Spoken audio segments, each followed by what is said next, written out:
What's going on? Myself, Trebler, here with FFP, with the main man himself. Always a pleasure to see you. You too. Johnny Nelson. How you doing, King? I'm alright. Back in London again, seeing out what's happening with all the noise and everything. So, little quiet press conference, alright. They're standing the fight, pushing it out there. So, it'll be interesting. Something a bit different from Tyson. Obviously, firstly, good to see him back. And like you said, back to the big smoke. But this is a subdued Tyson, not the kind of Tyson that we're usually used to seeing, you know? Well, he's had to humble himself, hasn't he? Because I think once you're the champion, the king of the world, and then you realise you're not, it's a hard thing to deal with. Yeah. So now he's got to be a bit more humble. He sells a fight, he'll push the fight out, that's what he's got to do. Yeah. But you can't talk big licks until you're big licking it. Yeah. So until he gets up there again, he's got to kind of humble himself a little bit. Is there something, you know, you're retired, former champion yourself, Johnny. Is there ever an itch that you've ever had to like come out of retirement yourself? Without a doubt, and that's why I went for Tyson, because Tyson, he never retired. You know, at the time he probably believed it, but in reality, that man will always fight. You can't help it. That's who he is. So some days he'll fall out of love with it, but he'll always have a relationship with boxing. So I think we've got to see how this rolls on, moves forward. Because that's part of his DNA, and most of it's part of our DNA. Some of us are sensible enough to stay out of it and done. Lennox Lewis, to me, was a great inspiration at how he walked away, ignored the pressures of the public to fight Vitaly. He's here today as well. And so with that alone, I'm like, you know what? So when I retired, I've done. So you look at man, and you think, I could deal with him. That's your ego, just playing with you, teasing you. But then common sense kicks in and says, no, you know what, it's a young man's sport. I mean, Tyson did, allude to Mike Tyson still having that urge to still getting back in the ring. Yeah, we all do. Listen to me. Until I'm 59 now. You know, when I'm 69, 79, 89, I still think I'm gonna do it. So you gotta just, it's beating the ego. It's beating your common sense has got to kick in.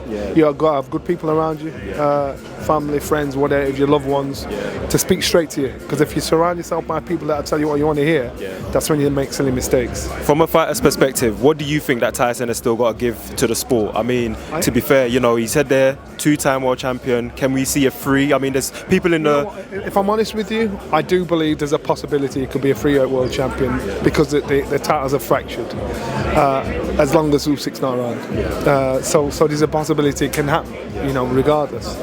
You look at Fabio Wardley, he's on paper, he's a world champion, and that's a good fight. That's a tough fight for this version of Tyson Fury. This version of Tyson Fury beats 95% of the fights that are out there. He has the experience, he has the character, he sells a fight, and this is why Netflix are getting involved in this kind of thing here. But in reality, when you come up against these young lions, the boys that are taking over the mantle, now he's got to step smartly through the terrains, because it's got who he thinks. Now I think Mahmoudov is made for it. Big, looks apart. Tyson's far too clever. I think out of 8 of Tyson's last 8 fights, I think he's been down 6 times. So, and that's not because he's got a change. Including Ngannou. Yeah, that's including Ngannou. So that's not because he's or wobbled. That's not because he's got no chin. Because his legs are slowed down, and that's what you're going to understand. This comes with age. This isn't a slant, this comes with age. So what you've got to do, you've got to navigate your way around to figure out how to deal with the opponent. But when you've got some young buck coming at you, he might not have nearly as much talent as you've got. And once he's putting the pressure on you, keeping you on your feet, that's where the problem's at. And he's always been supportive of the next gen. He's talked about Itama coming up and people like that. Do you think that maybe off the back of this fight, he would give somebody like that an opportunity to, have a British heavyweight clash against? You remember when Anthony Joshua boxed Vladimir Klitschko? Yes. So AJ was at one point his sparring partner. And before the fight, Vladimir was talking to him like he's his boy, you know what I mean? He's just saying, you're a young gun coming through, and he's kind of pissing on the street to say, I'm your boss. So no matter when you come to fight me, you're fighting the Don. So it's a mind games. So, but Vladimir in his head's thinking, why? This young gun, I've got to deal with him now. And this is the same thing now. Tyson's in a position where he sees these young guns coming up. He's got to talk to them like, I'm the Don here. So when they get in the ring, they're in awe, thinking, oh my God, it's Tyson Fury. But in reality, it's gamesmanship. Best gamesman in the game. Best gamesman in the game, and it's about you got to preempt what's going to happen down the line. And looking ahead to April the 11th, Tyson is making a comeback. This is big for the sport, as well. But do you think, given the fact that he has had this, I guess, knack to retire, to come back, this is it. This is where we go down that, like that downhill stretch now, up until the point where retirement. This is where he is. Yeah. This is where he is. Yeah. And he's on that stretch, but he's still making headlines. He's still making most of it. He's still attracting Netflix to come in and watch him at this stage in his career. Yeah. Most men at this stage in his career, they're scratching around for some kind of deal. Yeah. And that's a big deal. That is a big deal. It's a big deal. And that's because his character matches the ability. It's interesting, it's intriguing, it's unorthodox. Yeah. People don't know where they're going and where they're coming from. Yeah. And there's no characters left. Think about it. There's no character left that can actually back up the boast. That's very true. And that's what the problem is. So as long as he's around doing what he's doing, he's a character that can back up the boast to a certain extent. Johnny, I have to ask, he did pay respects there to, the fallen, unfortunately, with what happened with AJ.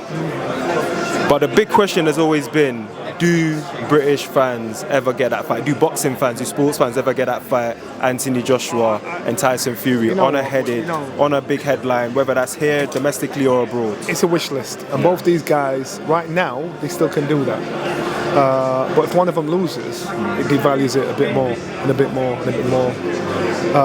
And they may do like Kell Brook and Amir Khan did at the end of their career. Manny Pacquiao and Floyd Mayweather at the end of their career. Yeah. So we wouldn't have seen it at its best, but we still saw it.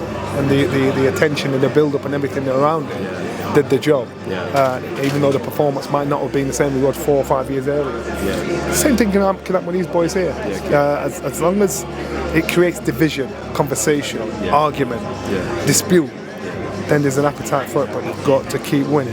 You've got to keep winning, because one more loss, you say, well, you lost to him. They both lost to Usyk. Yeah.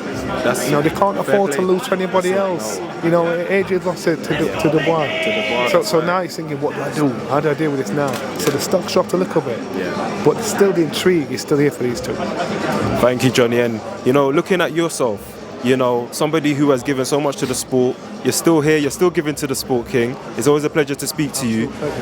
What is it now? What's next for Johnny Nelson? In terms of I know you've got the podcast coming. Are you working with fighters? What's the crack? I advise fighters. You just give them pearls of wisdom and talk to them about the game, because in our sport, if I'm going to be a coach, I'm going to be a full-time coach. I ain't going to be a coach that turns up today and do your thing next week. And that's what Brendan was like with me. And I always said, unless I can commit like Brendan did, I won't do that. So to give them pearls of wisdom, surround them. Fighters should be surrounded by people that understand the game. Inspire them to say, look, a loss doesn't mean this. Inspire them to think and believe in themselves. That's what I do with our fighters. And to me, it's nice to see. Nice to see and stand behind the scenes like, all right, I like that. For me, King, watching from the sidelines, seeing how you came to Brendan Ingle's aid recently, in terms of speaking up for him, the impact that you had on you as a coach. I think, a lot of people call this sport a fickle sport. You make a loss or whatever happens, and it's like you just disband your camp, your coach, and all the people that have contributed to your journey, So even at this point in your career where you've achieved everything, to see that, a lot of young fighters have something to learn from you. Yeah, you know what? Listen, the sport's molded me into the person I am today. I know how it can change so many lives, inspire so many youngsters, keep so many youngsters, boys and girls, on the right path of self-belief, self-confidence. And so to me, I understand, and I love to see fighters earning money. I love to see fighters walking away in the green instead of in the red. I love that, and I'll inspire that every time I fight off for that. At the moment, we're working on a scheme with the British Boxing Board of Control to create a savings scheme for fighters. Brilliant. So in their career, they contribute to their own savings scheme. We also contribute to the scheme annually. Brilliant. So by the time they finish at 40 years old, they get a lump sum. They get a little something. Brilliant. This is something we're putting together. We spoke to the Boxing Board of Control. They love the idea. Brilliant. So it's called a BSS. So slowly but surely, it'll be there. We'll be talking to lawyers of London. They're really interested in it. They want to get a piece of action. So once we finalise it, talk to the right people, talk to people in the PFA. Have they set up pension schemes for footballers. So we've done it the right way. When this is done, this will not be a national thing. This will be an international thing. Fantastic. Because for fighters, now fighters thinking we've got some structure, something that works for us, something that gives us something back by the time I spotted some. Because when they're in the ring boxing, everybody's cheering, giving it their all. But when they're done, nobody cares. I know some proper badass fighters that are struggling right now, and if you can't help them emotionally, you've got to try and give them something back financially. So as a parent, I'd want to be able to say, if my child's going to box, I'm like, you know what? There's a bit of a rainbow at the end of that. You know, boxing's the only place you can legally get killed.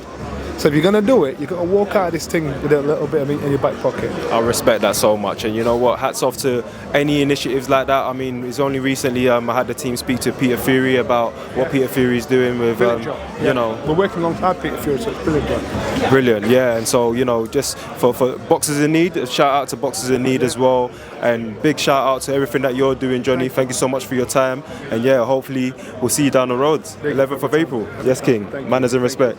Big love. Appreciate you. Yes, man.